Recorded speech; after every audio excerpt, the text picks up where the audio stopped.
Friends, tonight's menu is a heavy Soviet winter whitewash on the equally heavy KV-2. It's gonna be based on this photograph, so far the only evidence of a KV-2 in Soviet hands wearing this type of camouflage and markings. All the other winter tanks are captured in German service, but this photo will be relevant as well. So the first step of this journey is giving the assembled model a good scrub in soapy water. I often employ an old toothbrush, but when delicate photo etched parts are involved, a more careful approach with a large, soft paintbrush is more appropriate. Here's the model all cleaned up, dried up, and attached to my Octopus M2M painting stand. Breaking it down into sub-assemblies makes painting easier, and because I glued the running gear together, the part count is reasonably low. Well, as most people would already guess, the first coat is a layer of black primer. I often switch between black and dark brown depending on the paint job, and I felt like black would be more appropriate here as we're going for a cold winter setting. The bottom line is, I avoid light colored primers because building the color up from something extremely dark is very efficient. But why is that, you might ask? Well, here I'm following up with the base coat, Soviet 4BO from MRP. It's a pure lacquer-based paint, pre-diluted for ideal airbrushing consistency, and this means you have to apply it in multiple thin layers to build up opacity. Covering up a black base might seem like a tedious job, but it actually plays to our advantage, as we can quickly establish some fake shadow zones in tight places and around various details. Basically, if you spend time covering every corner of your model with a black primer, you'll have a much easier job applying the base colors. Any spot you might miss becomes a shadow or a dark stain, and both look equally cool. But that alone would be too dark for our purposes. Post-shading has become one of my signature techniques, and this model will be no exception. Here's a quick before and after comparison, although I won't go for such a brutally washed out appearance on the model. And our main ingredients for this type of finish will be yellow-green, deck tan, and a bit of gloss varnish.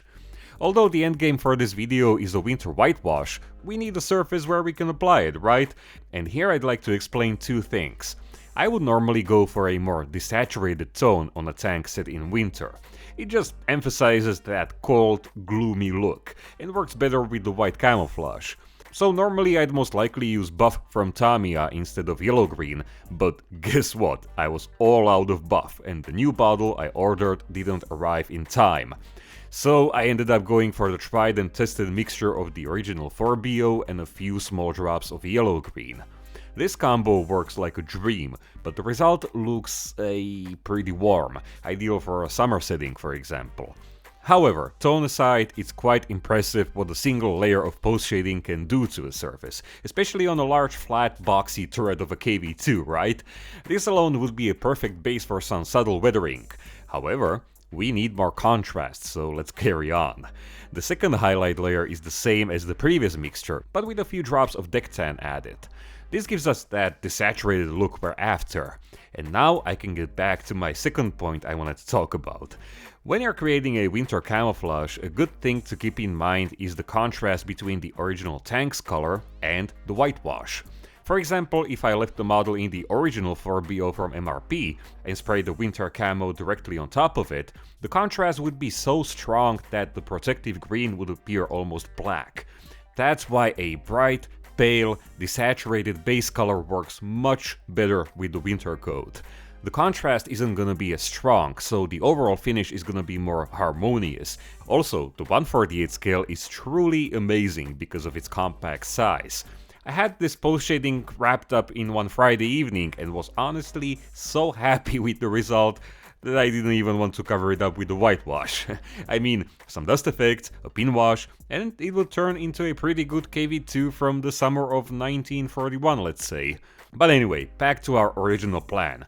I covered the model with chipping fluid from VMS. I like it a lot because it has low surface tension, doesn't bead up, and you need only one quick layer to get nice results.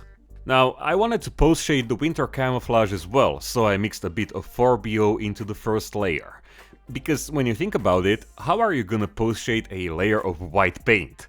You either make it darker and then work your way towards pure white, or apply some dark post-shading afterward. I decided to try the former, a darker color which has some of the original base coat in it, making it look more translucent. Also, spraying it in tight, squiggly patterns, trying to replicate that hand-applied look. Spraying white properly is not easy, and I didn't have a good time at all. It needs to be thinned down a lot, and when you think you've diluted it too much, it's still not enough. Spraying it in a cloudy pattern also leads to some issues during the chipping process. This technique has many variables, one of them being the thickness of the top paint layer. A thin layer means the paint will go down instantly, while thicker, more opaque coverage gives you far more control over the effect. As such, the chipping is anything but predictable, and I didn't enjoy this step at all. However, it's important to be patient and know that this is just one step in a process that involves lots of other techniques. Here I'm getting back to the photo I showed you at the beginning. The worn whitewash on the sides is truly remarkable, and I just knew I had to try and replicate this effect. My best guess is a combination of high traffic from the crew combined with water dripping down the sides of the turret, creating those distinctive runs or streaking effects. I know, the turret on the tank I'm recreating is completely white, but I mean, who says it didn't get worn down after a few days or a few weeks? Another interesting detail we can observe is how the camouflage was most likely applied just on the front section of the hull. That's something you don't see often, and it's an opportunity to make the model even more unique. Basically, it gives us a chance to apply two different finishes on one model, and that's an absolute steal. Moving on with my post-shading effort, I gave the worn coat another layer, this time heavily diluted pure white. On one hand, it gives the surface more visual depth, but the main advantage is how you can correct the worn finish to your liking. Covering up the ugliest chips is easy and effective, but another strength of this approach is how you can quickly soften the harsh contrast in some areas, giving the camouflage a far more authentic look, as if the worn whitewash is leaving subtle residue in some places. So here's our airbrushed winter camouflage. We're gonna add more interesting effects which will make it look more authentic, but first we need to add those large tactical numbers. I made a spraying stencil in Photoshop using the original photo, and yes, it's just printer paper, nothing fancy. Using primitive paper stencils cut with hobby blade is definitely very basic, but it gets the job done. Cheap, reliable, I mean, what else would you need? However, pure red can quickly get a pinkish hue after you apply some weathering effects on top of it, so to rectify that and also give the numbers a more hand-painted look, I went over them with a pointy paintbrush and diluted cavalry brown. It's basically a brick red color and works really well for these types of markings. And the final coat, once again very diluted white, blends them in. No pinkish tones thanks to the cavalry brown. Simple and efficient. Now I could seal the entire model with flat VMS varnish, because otherwise the chipping fluid could still get reactivated by water. If you'd like to get some VMS products or anything model related, go to mishtoy.com, register there, and use the promo code MOFRIENDS2022 to get a total 15% discount on all your orders. Or don't, your call. Moving on, we can start applying the pin wash. You might say it's very generous of me to not cut the episode here and leave these techniques for the next part, but the truth is I still had time this week to include these next two steps in the video, but also I believe they're an essential part of the winter camouflage. Because, you see, with winter finishes, the boundaries between applying the base colors and the weathering effects are kinda muddled, almost as much as the finish we're recreating. With regular paint jobs, you can clearly tell when you're done laying down the base colors, and when you grab the enamels or oil paints and paintbrushes, right? But here, it's a bit of back and forth. So the main goal of pin washes in this case is obviously to outline all the details, give the model more volume and make it look bigger, but to also enhance the weathered look of the winter coat. As such, color choice is very important, and I went with two different enamels, Wash for interiors and Winter Streaking Rime, both from AK. My theory was to keep the lighter wash for white parts and the darker one for green parts. But I actually kept laying them over each other. Sometimes the model tells you what's the best course of action, and this was exactly one of those cases. And another cool part is that you can be very messy with the application and blending. The goal here is to create visible stains and streaks of dirt in the camouflage. However, no matter how messy you decide to be, always make sure to blend the wash properly, because there's a difference between a messy job and making something look messy on purpose, right? So here's the model with pin washes applied, and I didn't even need any ammo shaders. It's very easy to add discoloration and staining with enamels if the color underneath is very bright, and white makes it pretty much as easy as it gets. And the last step in the winterizing process is mapping. It gives the camouflage that textured look of hand-painted whitewash, and it works in conjunction with the previous layers, especially the dark stains created with pin washes. That's why replicating a winter camouflage is a collection of techniques. It's not just about chipping down a layer of white paint and that's it. Basically, we could go back and forth like this with the remaining techniques as well. Apply some rust effects and add more mapping. Add some accumulations of dust and mud, wash them down the sides of the turret, and add more mapping.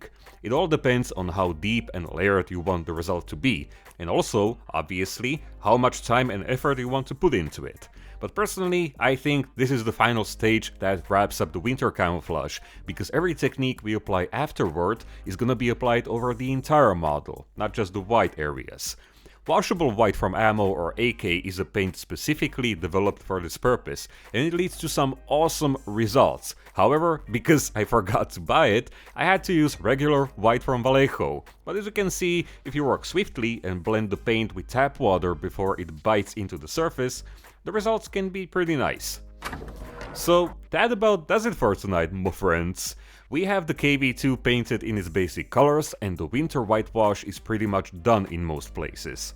Of course, the model is still far from finished. The tracks left in the black primer are probably a real eyesore. However, I'll keep the remaining weathering effects for the next video. We need to apply some chipping, add rust effects, paint those few details that are on your everyday ordinary KV-2, apply the mud effects, and most importantly, snow. That's gonna be pretty interesting, as I haven't done snow on a tank in a while. More specifically, several years. Also, the resin figures finally arrived, so if I have time, I'll try to paint the commander and place him in the open hatch. In the meantime, I want to say thank you for watching, my friends, and thank you to my awesome patrons who make this show possible. If you like what I'm doing, want to get more of it, and in return support my work, you can go to my Patreon page and see what kind of reward would you like. I'm posting there almost every day with updates from my workbench. We can get in touch through DMs, comments, and emails. I'm posting 1 week early ad-free videos, so you could watch the final weathering effects right now.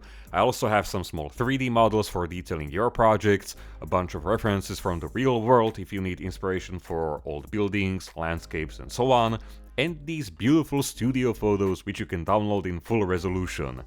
Alright, but friends, even though I painted a Winter Panzer 38T not so long ago, this feels like a completely different type of finish. Mainly because the coat of whitewash is very heavy, and the shape of the tank makes it a whole new painting experience. I'm kinda curious to see how it turns out with all the remaining weathering techniques, because KV tanks are always generally fun to weather, so I'm probably gonna get right to it. And you all stay safe, stay awesome, build your models, don't just collect them, and I'll see you in the next one. Cheers!